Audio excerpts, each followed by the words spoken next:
नमस्ते। अभी प्रश्न आया है कि आपके प्रवचनों में हल्की फुल्की बातें या ऐसी हंसाने वाली बातें का बहुत ही कम प्रयोग होता है। तो कृपया आप ऐसी बातें के साथ हमको यदि बताएंगे तो ज्यादा सरल होता है। गौतम जी, अच्छा प्रश्न है आपका, क्योंकि लोग भी ऐसा सोचते हैं कि कठिन से कठिन विषय भी या तो गंभीर विषय भी हमको मिक्सिंग वाला चाहिए। जगत का एक बहुत बड़ा रहस्य है कि उसको सब कुछ प्योर चाहिए। मानो आप यदि चाय लेने जाते हो तो प्योर चाहिए, तेल लेने जाते हो तो प्योर चाहिए, घी लेने जाते हो तो प्योर चाहिए। उसके लिए आप अनेक माध्यम अपनाते हो कि आपको कोई भी वस्तु शुद्ध मिले, क्योंकि उसमें मिलावट यदि वस्तु में हुई तो क्या नुकसान होता है वो आपको पता है। घी में कोई केमिकल मिलाया, दूध में कोई केमिकल मिलाया, तेल में कोई केमिकल मिलाया, मसालों में केमिकल मिलाया, तो क्या नुकसान है वो आपको पता है। वो सब आपको प्योर चाहिए। लेकिन एक बात ऐसी है जो आप कभी भी प्योर नहीं चाहते हो, वो है अध्यात्म। अध्यात्म आपको मिलावट वाला ही चाहिए। अध्यात्म आपको मजा आए ऐसा चाहिए। जैसा शुद्ध रूप है ऐसा आपको अध्यात्म चाहिए ही नहीं।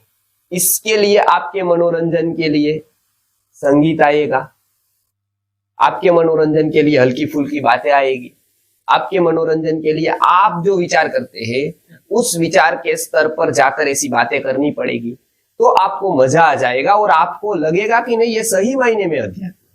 और आपको इतने सरल रास्ते दिखाए जाएंगे कि आप बस एक 7 दिन की कथा कर लो, उसमें नाच लो, सगे संबंधियों को बुला लो, उसमें आपकी अहंकार की पुष्टि कर दो, बस आपको मुक्ति सहज मिल जाएगी। और केवल आपको मुक्ति नहीं मिलेगी, आपकी 7 पीढ़ी को मुक्ति मिल जाएगी।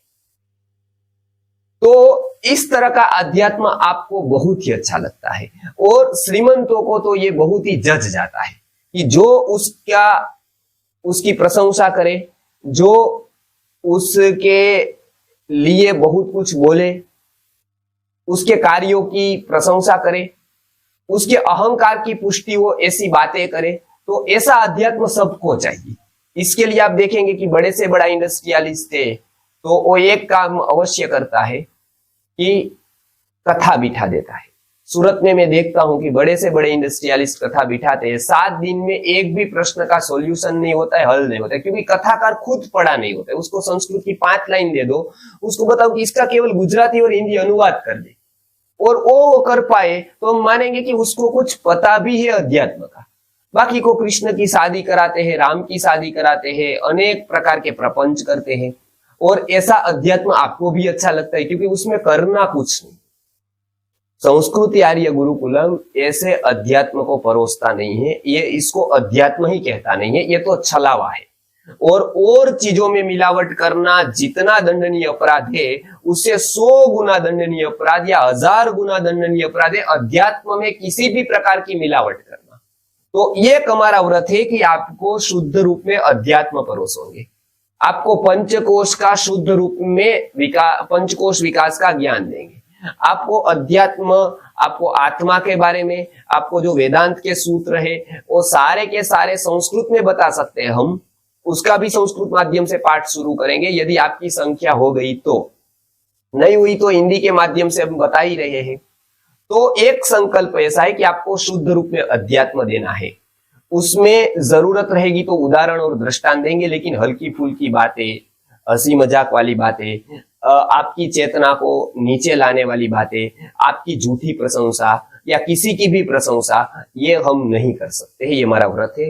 हो सकता है आप कोई और जगह के लिए देखते हो, तलाशते हो, आपको कुछ और चीजें चाहिए, तो YouTube पर बहुत सारी मौजूद है, वो अपेक्षा आप हमसे मत रखिए। मिलावट वाला अध्यात्म, आपको सरल लगे ऐसा अध्यात्म हम नहीं दे सकते। जो जैसा वैसा ही हम प्रतिपादन करते हैं। सत्य निष्ठा से ये संस्था 50 साल तक चली है।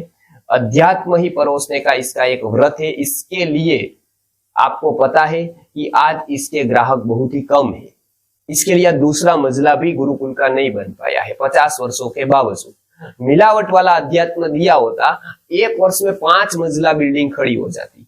इतना पढ़ने की जरूरत भी नहीं थी। 10th फेल होते तो भी हम कथा करके अनेक लोगों को नचा करके उसके खिस्से खाली कर सकते थे, लेकिन उसके मस्तिष्क को चेतना से नहीं भर सकते थे। खाली करने वाले यहाँ जगत में बहुत लोग हैं। यदि आप इस तरह से खाली होना चाहते वहां जाइए, लेकिन सही मायने में आप कुछ अपने आप में भरना चाहते हैं तो फिर ये हल्के फुल्के अध्यात्म की अपेक्षा हमसे मत रखिए।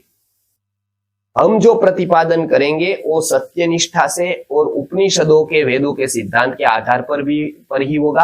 आप चाहे हमारी 100 परीक्षा ले लीजिए, हमको आता है कि नहीं आता है, व्यवस्थित है कि नहीं, आप शास्त्रों को देख लीजिए, ऋषि मुनियों के ग्रंथों को पढ़ लीजिए, तो आपको पता चलेगा कि अध्यात्म क्या है और अध्यात्म का जीवन में महत्व क्या है। जब तक आप ये नहीं समझते हैं, आप हल्के फुल्के अध्यात्म की ओर दौड़ेंगे।